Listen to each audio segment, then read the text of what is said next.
Bonjour, je suis Cathy, créatrice et animatrice du podcast My Polyglot Life en français et coach NeuroLanguage. En général, j'aide des adultes qui apprennent le français et veulent atteindre un niveau avancé, mais aussi des adultes francophones qui veulent améliorer leur communication en anglais. Mais cette année, j'ai décidé de faire une pause pour me confronter à un nouveau challenge, enseigner l'anglais au Japon dans le cadre du JET programme. Me voici donc au cœur du Japon, dans la préfecture de Hyogo sur Awajishima, une île reliée par 2 ponts à Kobe au nord et à l'île de Shikoku au sud. Ici, c'est la campagne. Et même si c'est une destination touristique populaire chez les Japonais du Kansai, il y a très peu de touristes étrangers, et encore moins d'étrangers qui vivent ici. Les occasions de pratiquer l'anglais sont donc peu fréquentes pour les enfants et la motivation est, disons, variable. Les élèves savent que l'anglais sera utile pour étudier, travailler et voyager dans le futur, mais la réalité est que la plupart ne voyagera pas et n'aura probablement pas un boulot qui nécessite de parler anglais. Dans cette saison du podcast, la 5e, je partage avec toi des moments de ma vie ici et les réflexions que ça m'inspire. Je vais parler de l'école japonaise, d'éducation, de la vie d'expatrié et de la culture japonaise et aussi de mon propre apprentissage de la langue. Bonne écoute! Aujourd'hui, je vais parler de l'école, plus particulièrement de Junior High School, l'équivalent du collège en France, Middle School aux États-Unis et au Canada anglophone, et les 3 dernières années de l'école primaire au Québec.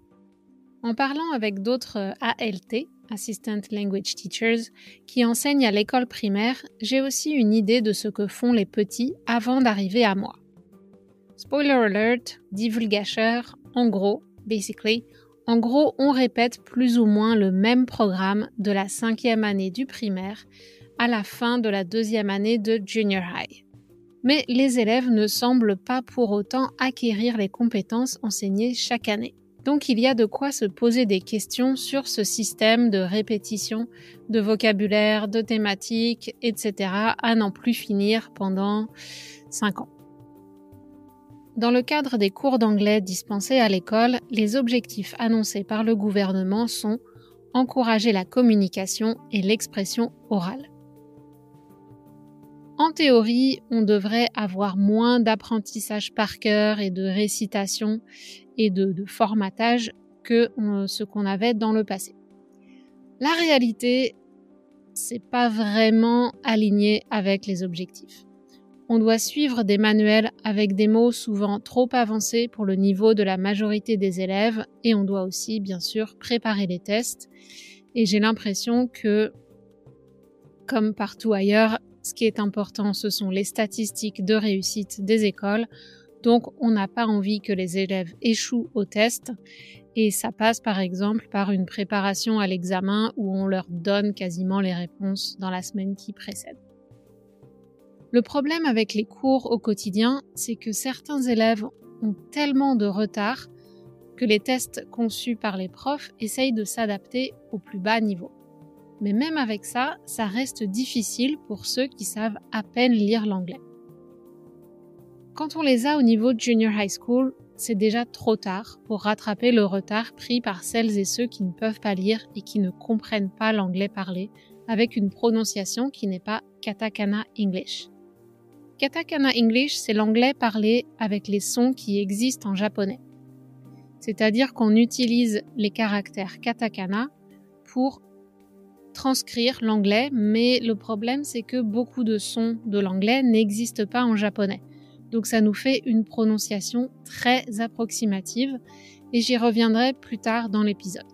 Par exemple, si on veut dire quelque chose comme I'm good at, en katakana English, ça fait I am good at.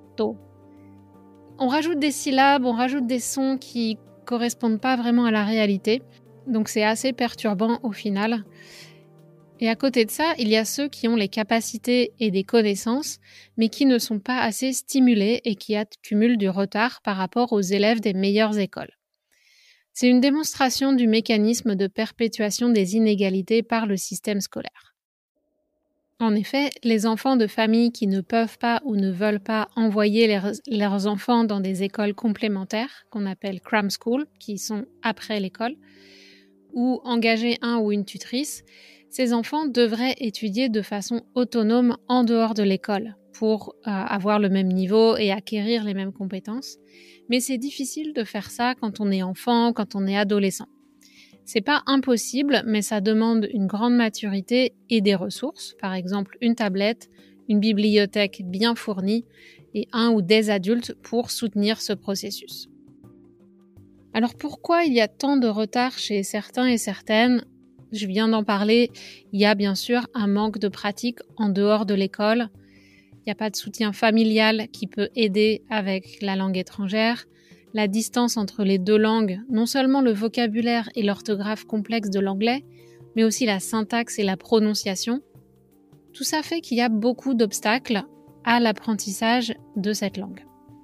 Et en tant qu'apprenante de japonais, je comprends leurs difficultés. Je ne les blâme pas. Il faudrait vraiment y aller pas à pas, étape par étape, mais les chapitres dans les manuels sont denses en contenu et il n'y a juste pas le temps de s'arrêter et de pratiquer suffisamment. Bien sûr, il y a aussi le manque d'intérêt. Quand j'ai fait ma présentation devant les élèves, je leur ai demandé de remplir une petite feuille avec quelques informations sur eux, et notamment ce qu'ils pensent de l'anglais. Et j'ai eu quelques réponses du style « Je suis japonais, je m'en fiche de l'anglais, je vais pas voyager, je vais pas m'en servir plus tard, pourquoi est-ce que j'apprendrais cette langue ?» Donc, j'y reviendrai là aussi, mais on a forcément l'éloignement de la réalité de ces jeunes avec la langue anglaise. Peut-être qu'ils n'auront aucun contact ou très peu de contact avec l'anglais dans le futur et donc il n'y a pas de motivation.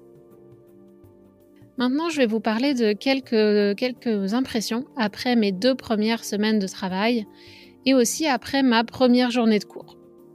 Donc pour commencer, je vais revenir sur ma première journée de cours parce que j'avais eu le temps de prendre des notes après ça avec mes premiers ressentis suite à cette journée où j'avais fait ma présentation, donc un PowerPoint et quelques questions avec des informations sur moi pour faire connaissance avec les élèves. Alors d'abord dans la salle des profs et le personnel qui gère l'école, donc principal, vice-principal et les autres profs, ils savent pas trop quoi faire de moi et je sais pas trop quoi faire de moi. Enfin, ça c'était au début. Maintenant, je suis assez occupée parce que le rythme est assez intense en général. J'ai les leçons à la dernière minute, donc j'ai quelques heures pour préparer, donc ça s'enchaîne assez vite. Mais tout au début, j'avais pas accès à mon ordinateur, le mot de passe ne marchait pas et j'avais pas de travail parce que les cours n'avaient pas commencé, donc c'était 2 semaines à pas savoir trop quoi faire, à être assise au bureau, à être obligée d'être là, mais à rien faire. Et ce qui était frustrant, c'était le manque d'informations. Quand il y a un événement ou quand les profs étaient occupés à faire quelque chose, on me demandait pas d'aider ou on m'expliquait pas ce que je pouvais faire et donc j'étais assise dans la salle des profs toute seule à attendre. Et si j'essayais d'aider, je voyais que j'étais plus un obstacle qu'autre chose. Donc moi non plus, j'avais pas trop de motivation pour essayer de faire quelque chose. Donc le manque d'information, c'est une constante au Japon. C'est pas parce que je suis nouvelle. C'est pas seulement parce que je parle pas la langue, donc bien sûr, comme je ne la parle pas, beaucoup de choses m'échappent. Mais même des Japonais entre eux, c'est pas les champions de la communication, on va dire. Donc, j'en parlerai plus tard aussi. Et encore, de mon côté, j'ai qu'une école, donc ça permet de limiter les dégâts. Je suis là tous les jours, donc j'arrive à être au courant à peu près de ce qui se passe. Mais d'autres ALT ont plusieurs écoles, visitent plusieurs écoles. Et donc là, ça peut arriver qu'il y ait des changements d'emploi du temps ou des événements qui sont prévus et ils ne sont pas au courant. Même des ALT qui sont là depuis des années, 10 ans, 20 ans, enfin, c'est vraiment quelque chose auquel il faut s'habituer. Le deuxième point qui m'a choquée ou qui m'a surprise quand je suis arrivée, mes 2 premières semaines de cours, pourquoi il y a justement, pas mes 2 semaines de cours, mais mes 2 premières semaines de travail qui n'étaient justement pas des semaines de cours parce que les cours étaient annulés. Et là, j'ai été très surprise. En fait, il y a 1 semaine de cours a été annulée, y compris pour les profs. Donc, annulée dans le sens où il n'y avait pas les classes formelles d'anglais, de physique, d'histoire, etc. Mais tout le monde travaillait. Les élèves étaient là tous les jours, les profs travaillaient et le rôle des profs est vraiment différent ici dans les écoles. Ils doivent aussi s'occuper des activités des clubs. Donc après les heures de cours normales, ils doivent gérer le club de foot, le club de tennis, de volleyball, etc. Et selon les besoins de l'école, ils n'ont pas forcément le choix des disciplines qu'ils doivent coacher. Peut-être qu'ils sont meilleurs au volley qu'au tennis, mais comme il manque un prof pour entraîner l'équipe de tennis, ce prof-là va se charger de l'équipe de tennis. Donc, ça leur rajoute des heures après leurs heures de cours. Et puis, tous les ans, dans chaque école, il y a quelque chose qui s'appelle Sports Day, ou Taikutaikan, donc la grande rencontre sportive, si on veut traduire littéralement. Et donc ça prend une bonne semaine où les élèves, tous les jours, s'entraînent et répètent pour cette journée où ils vont faire des compétitions devant les parents. Et comme on met des adolescents dans un terrain de foot ou un terrain de sport et toute la journée ensemble, forcément, il y a des conflits, il y a des choses qui se passent pas bien. Donc, les professeurs doivent aussi faire la discipline constamment, superviser, organiser, discipliner, tout ça sous un soleil de plomb de la fin août. On a eu une grosse canicule cette année et donc tout le monde était dehors toute la journée en train de dégouliner de sueur et de se déshydrater. Donc du coup, dans cette semaine de préparation, mes profs d'anglais, et une en particulier, et en plus celle avec qui je devais faire ma première journée de cours, les profs n'étaient pas vraiment dispo pour discuter des plans des leçons. Donc je savais que je devais faire ma self-introduction, ma présentation, mais c'est tout ce que j'avais comme info. Aucun retour, aucun feedback sur ce que j'étais en train de préparer. Et impossible de trouver un moment pour discuter avec cette prof. La prof de première année a pu prendre du temps pour m'aider puis me donner son feedback. Et puis elle s'est chargée de la deuxième moitié du cours après ma présentation, donc ça m'a permis de me mettre dans le bain progressivement. Mais celle de deuxième année, j'ai eu son feedback le vendredi à 3h30 alors que je dois terminer à 3h45 et qu'on avait la première classe prévue le lundi à 8h30. Et en plus, celle de deuxième année, elle a beaucoup d'ambition, elle a un programme ambitieux.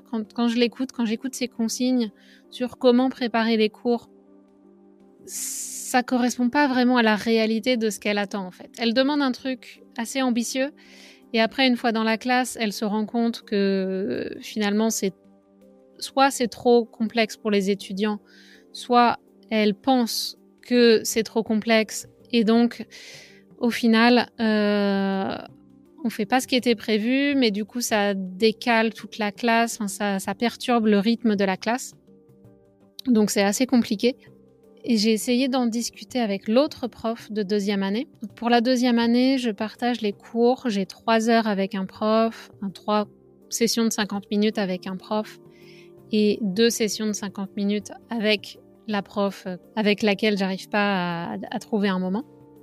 Donc, j'ai essayé de demander à l'autre prof de deuxième année, mais le problème, c'est qu'il est quasi retraité, il est fatigué, il est sympa, mais il n'est pas du tout impliqué dans la préparation des cours et il attend qu'une chose, c'est de pouvoir rentrer chez lui tous les jours.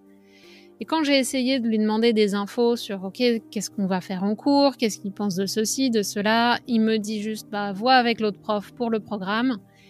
Et le lundi, 10 minutes avant d'aller en cours, il regarde vite fait mon plan de cours, il change l'ordre des séquences si ça lui convient mieux.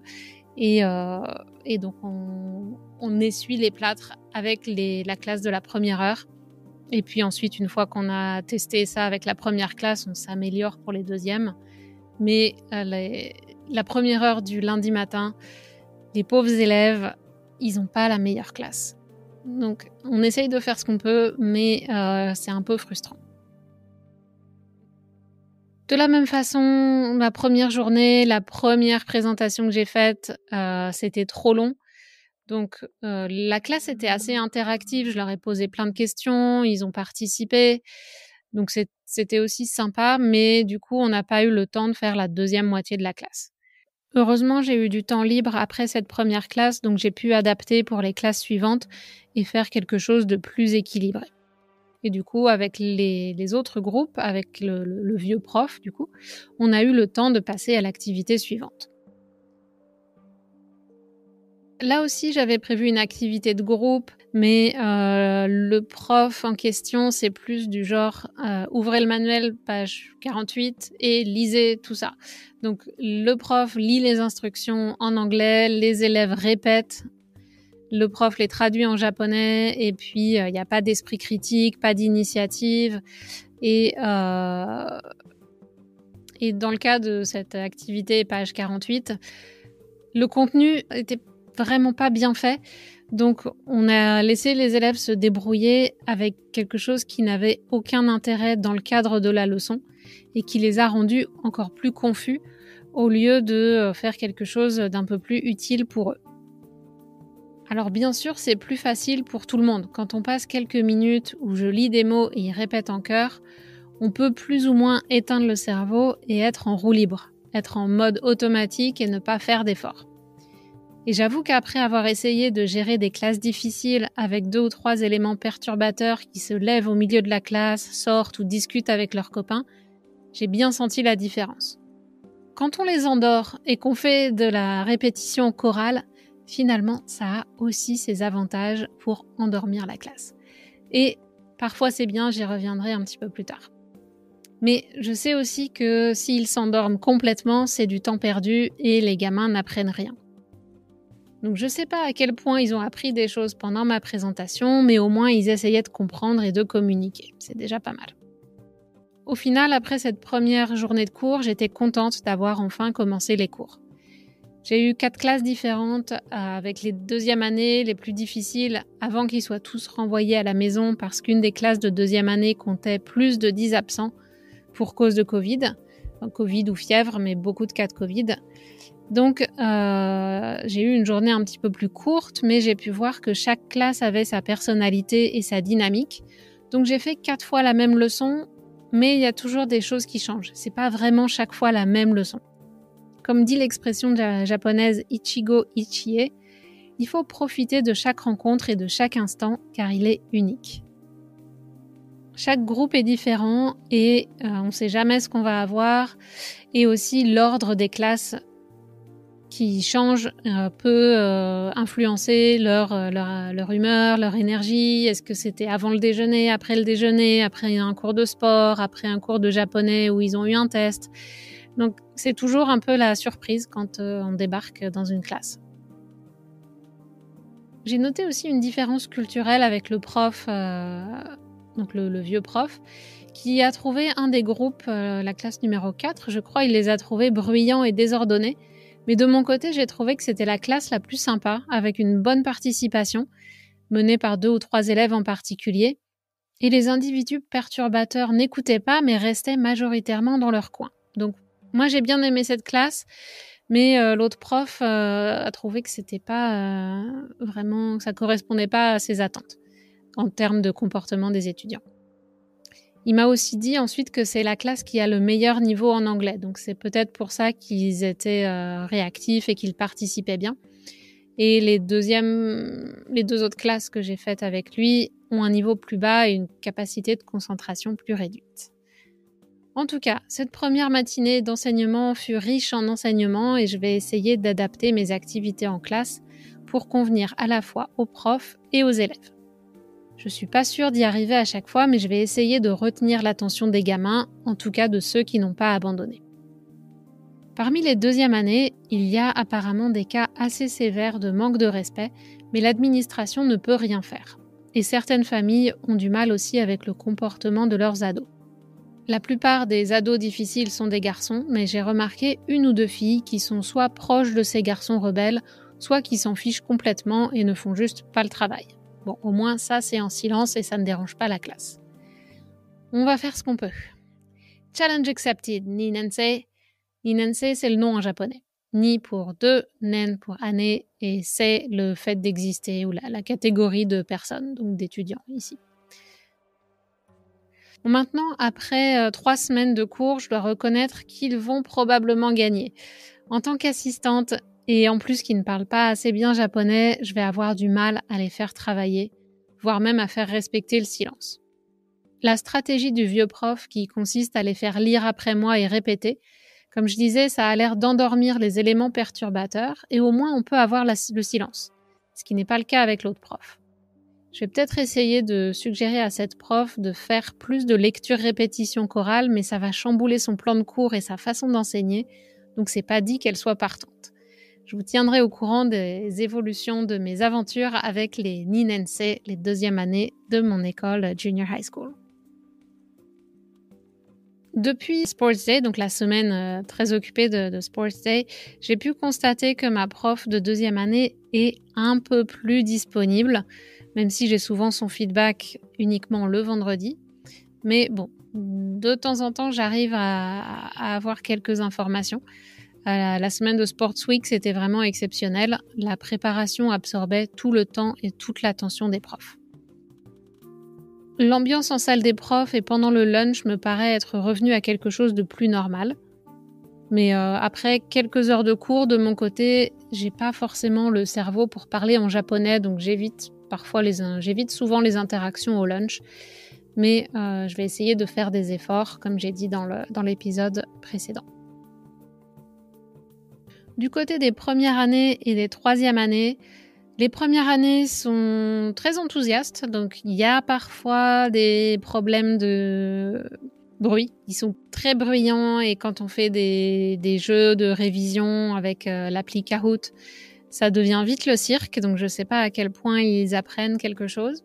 Mais en tout cas, ils sont motivés pour apprendre, ils sont gentils et quand on fait des activités en dehors des quiz sur la tablette, ça se passe plutôt bien et ils essayent en tout cas.